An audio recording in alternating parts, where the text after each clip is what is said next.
आजको यस भिडियोमा मैले चाहिँ एउटा प्लाजो चाहिँ 1.5 मिटर कपडाले निर्माण गरेर देखाउने छु। कटिङ गरेर कसरी गर्ने, यो चाहिँ 1.5 मिटर रहेको छ र यो 1.5 मिटर कपडा जो चाहिँ अर्ज अलि धेरै हुन्छ, अर्ज चाहिँ 22-23 इन्च अर्ज हुने कपडाको चाहिँ 1.5 मिटर जति कपडा भयो भने हामीले चाहिँ एउटा प्लाजो तयार पार्न सक्छौं।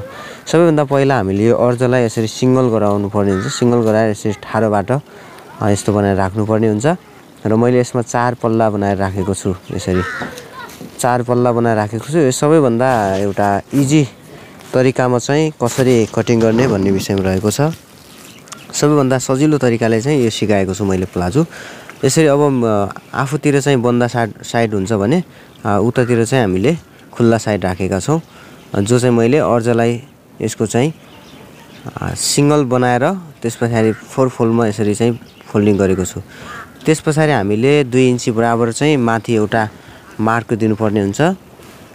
2 इन्ची बराबर चाहिँ हामीले यसरी मार्क दिनु पर्यो माथि इलास्टिक फोल्डिङ गर्नको लागि, इलास्टिकको लागि।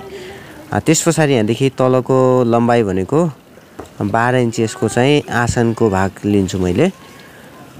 12 इन्च यसको आसनको भाग लगे यसरी। अब यसपछि यसको पुरा लम्बाइ भनेको मलाई आवश्यक कति छ त्यति नै लिन्छु। तपाईको आफ्नो लम्बाइ कति छ त्यति नै लिन सक्नुहुन्छ। मैले यसको लम्बाइ चाहिँ 36 इन्च लिएको छु र यसमा चाहिँ 1.5 इन्ची बराबर हाम्रो तल फोल्डिङको लागि कभर लगेको छु र यसलाई सिधा लाइन गर्दिन्छु।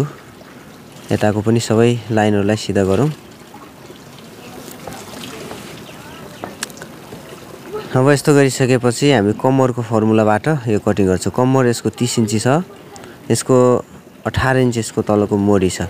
सिम्पल सिकाउँछु मैले। यो 30 इन्चीलाई हामीले 4 ले भाग गर्नुपर्छ। त्यो गर्दाखेरि 7.5 हुन्छ। 7.5 मा हामीले 4 इन्ची प्लस गरेर 2 इन्ची प्लस गर्नुपर्छ भनेपछि हामीले टोटल यसको प्लस चाहिँ 6 इन्ची गर्छौं। जस्तै कम्मरको भागा 4 गरेर राख्दाखेरि 7.5 भयो, त्यसमा 6 इन्ची प्लस गर्नुपर्ने हुन्छ। 6 इन्ची प्लस हामीसँग कपडा छ। त्यसपछि हामीले 4 इन्ची बराबरमा एउटा चिन्ह दिन्छौं, एउटा मार्क दिन्छौं यस्तो गरेर। त्यसपछि हामीसँग एक्स्ट्रा बचेको छ लगभग 2.5 इन्ची जति। त्यो 2.5 इन्ची जति हामीले अगाडिको त्यो रागको भागलाई चाहिँ हामीले खोल्छौं, जो चाहिँ यहाँनेर अगाडि पर्छ यस्तो प्रकारले। यसको चाहिँ सिलाइ यता साइडको मात्रै सिलाइ हुन्छ, यता अगाडि साइडको सिलाइ हुँदैन। अब यसको मोडी चाहिँ कति छ भन्दाखेरि 18 छ। 18 भागा 2 गर्दा 9 इन्ची हुन्छ। 9 इन्चीमा मैले 1.5 इन्ची जस्तो यसको लुजिङको लागि कभर लिन्छु। त्यसपछि सिम्पल हामीले यो पाइन्ट वाला स्केलबाट यसरी चाहिँ हामीले यसरी चाहिँ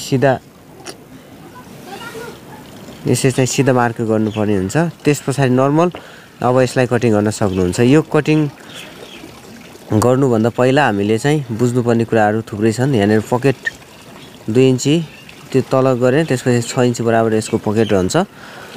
अनि यसको चाहिँ यता साइडको जुन यो सिलाइ छ, यहाँनेर चाहिँ यसको सिलाइ पर्दैन, यो चाहिँ सिलाइ पर्दैन यो।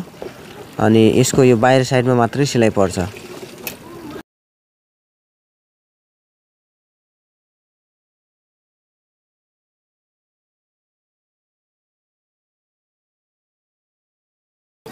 यो तरिकाबाट हामीले प्लाजो कटिङ गर्न सक्छौं। यो फोल्डिङ हो। यसको चाहिँ देखिसक्नुभयो यसको विशेषता। यो चाहिँ एकदमै राम्रो मिल्ने गरेको छ। यसको तपाईले कमेन्ट गर्नुभयो भने सिलाइको भिडियो पनि ल्याउँछु मैले आउँदा दिनहरुमा। साथीहरु, हजुरहरुलाई आजको भिडियो कस्तो लाग्यो, मन परेको छ भने एक लाइक गर्नु होला, च्यानललाई सब्स्क्राइब गर्नु होला, धेरै माझ शेयर गर्नु होला। यसको पकेटको भिडियो पनि मैले मिस गरेको छु, किनभने पकेट चौडाइ 6 इन्ची लिनुपर्छ, लम्बाइ 12 इन्ची लिनुपर्छ। त्यति मात्रै गरेर तपाईले पकेट कटिङ गर्न सक्नुहुन्छ। ल त साथीहरु, आजको भिडियोबाट छुट्ने छौं।